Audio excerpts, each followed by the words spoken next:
와 영상을 시작해 봅시다. 오늘은 파이썬의 함수에 대해 알아볼 거예요. 함수는 파이썬에서 정말 중요한데 우리가 코드 블록으로 작업할 때마다 결국 모든 걸 함수 안에 넣어서 작업하게 되거든요. 그럼 시작해 볼게요. 오늘의 문제 설명을 좀 복사해 보겠습니다. 정의란 좀 더 일반적인 정의로 기본적으로 함수란 특정 작업을 수행하는 재사용 가능한 코드 블록입니다. 함수는 입력값으로 매개 변수를 받을 수 있고 연산이나 계산을 수행할 수 있어요. 자, 그럼 이제 함수를 정의해 볼게요. 함수는 이름이 필요하고 아무 이름이나 붙일 수 있습니다. 괄호 안에 매개 변수를 넣고 return을 사용해서 함수가 뭔가를 반환하게 할 수 있어요. 이 경우에는 매개 변수를 반환하도록 해볼게요. 코드를 실행하면 함수를 사용하고 싶을 때는 반드시 함수를 호출해야 해요. 그렇지 않으면 작동하지 않습니다. 이제 매개 변수에 원하는 값을 넣을 수 있는데 예를 들어 4를 넣어 볼게요. 코드를 실행하면 4가 반환됩니다. 그리고 함수에 이름, 예를 들어 어라를 넣고 코드를 실행하면 어라가 반환돼요. 왜냐하면 사용자에게 원하는 매개 변수, 숫자든 문자열이든 아무거나 넣으라고 하고 내가 입력한 매개 변수를 그대로 반환하게 했기 때문이죠. 이 경우에는 매개 변수가 여기 안에 들어가 있기 때문에 헐라라를 반환하는 거예요. 좋아. 그럼 함수의 일반적인 정의는 여기 화면에 보이는 바로 이것입니다. 이 부분은 항상 함수에 포함되는 중요한 주석 부분이며 3개의 따옴표를 감싸서 이 함수가 어떤 기능을 수행하는지에 대한 상세한 설명을 적는 공간입니다. 여기 화면에 명확하게 써 있는 것처럼 주석 다음에는 함수의 실제 본문 코드가 오게 되며 마지막으로는 함수가 실행된 후 반환하는 값이 존재합니다. 자, 이제 구체적인 예를 들어 설명해 볼까요? 예를 들어 우리가 숫자 36이라는 값을 하나 만들고 이제 이 숫자에 대해 조건문을 사용하여 특정 조건을 확인할 것입니다.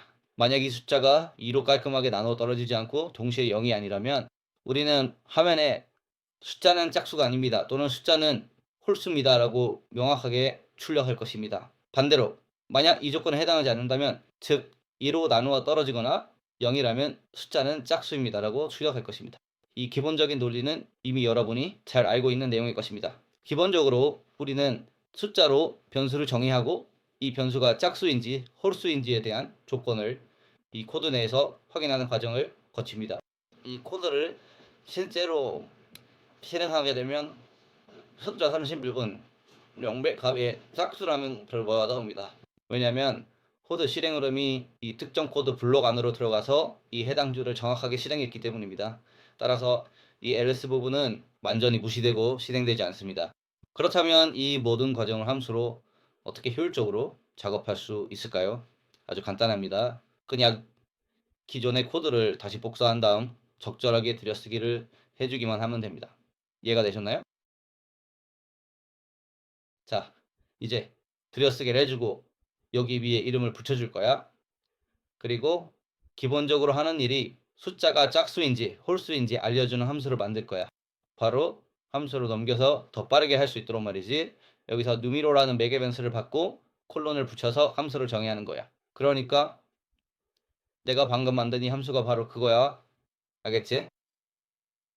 이 함수를 호출할 때마다 숫자가 짝수인지 홀수인지 결정하는 이 기능을 수행하게 돼. 이제 한번 보자. 함수를 호출하고 아무 숫자나 넣어볼 거야. 예를 들어 글쎄 45를 넣어보자. 알겠지? 이 숫자는 여기 있는 숫자를 참조하게 돼. 이제 함수가 어떻게 작동하는지 확인해보자. 숫자가 홀수야. 알겠지? 그럼 44를 넣으면은 어떻게 될까? 숫자가 짝수라면 이제 이건 나중에 다시 쓸 수 있는 재사용 가능한 코드 블록이 되는 거야. 이건 계산기에서 값을 더하는데도 유용하게 쓸 수 있어. 예를 들어 우리가 a와 b라는 두 값을 더하고 싶다고 해보자. 그러면 a 더하기 b가 되는 거지. 그래서 이 함수는 이제 두 개의 매개 변수를 받게 돼. 함수를 호출해서 a는 4 그리고 b는 던라고 지정하는 거야. 67. 그러니까 지금 더하라고 한 거야. 코드를 실행하면 합계가 나와. 이 함수는 텍스트나 코멘트를 반환하는 함수로도 쓸 수 있어. 이번에는 이름을 받아서 인사하는 함수로 만들어 볼게. 좀 더 예쁘게 하려고 복사해서 쓸 수 있게 할 거야. 이제 그냥 프린트를 만들고 텍스트 안에 매개변수를 넣으려면 F를 써야 한다는 걸 기억해. 그리고 코멘트에 안녕, 여기 들어가는 매개변수는 이름이야. 천국에 온 걸 환영해라고 적어 인사해 줄 거야. 그리고 이제 이름을 넣어, 예를 들어 페페라고 해보자. 함수를 호출하면 코멘트에서 볼 수 있듯이 그 이름이 연결돼서 나와. 안녕 페페야, 천국에 온 걸 환영해.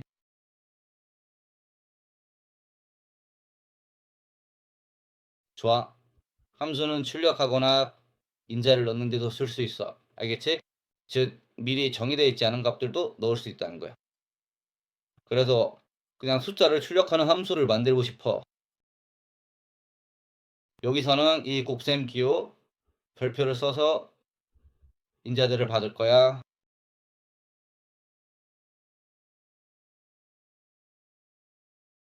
이 인자들은 모두 리스트가 될 것입니다.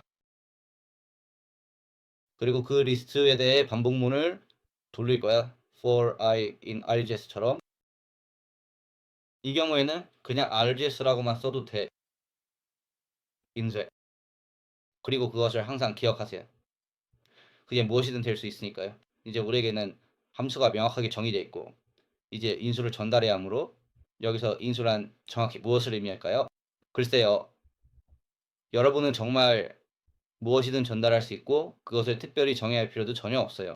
즉 인수는 여러분의 코드와 함께 하나의 단일 인수가 될 수도 있고 만약 그것이 명확하지 않다면 여러 개의 인수가 될 수도 있습니다. 예를 들어 9, 5와 같은 숫자들 말이죠. 이제 여기서 일어날 거예요. 안녕하세요. 이제 여기서 일어날 거예요. 저는 모르겠어요. PP 여기서도 일어날 거예요. 흐름을 이제는 알겠어요. 그래서 명확하게 정의된 인수가 없기 때문에 우리가 원하는 모든 순간에 그저 넣기만 하면 돼요. 알겠어요?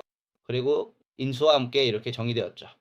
마치 파이썬의 사전인 것처럼 할 수 있어요. 알겠어요? 그러면 세부 정보가 출력되고 이 경우 키값이 될 사전을 언급하기 위해 사전에 키워드 값을 출력해야 해요. 여기 키워드를 명확하게 넣었어요. 알겠어요? 그리고 이제 사전에는 키값에 대한 키값이 있었다는 걸 기억하세요. 키워드 말이죠. 알겠어요? 알겠어요? 키워드. 그러니까 항목을 넣으면 그 안에 들어갈 거예요. 예를 들어 키워드 안에 무엇이 있는지 알겠어요? 이걸 인쇄해야 해요. 복사해야 해요. 여기에 내가 보기에 가장 적합한 것을 인쇄해 주세요. 키워드 값을 인쇄해 주세요. 이게 사전이니까요. 그럼 print dha라는 함수를 가져와요. 그럼 우리의 세부 정보가 무엇일까요? 글쎄요. 잘 모르겠어요. 키보드를 놓았는데 뭐든 될 수 있고 이름일 수도 있고요. 네, 페페라고 불리죠. 이 사람의 나이는 34세일 수 있고요. 예를 들어 어떤 나라일 수도 있고요.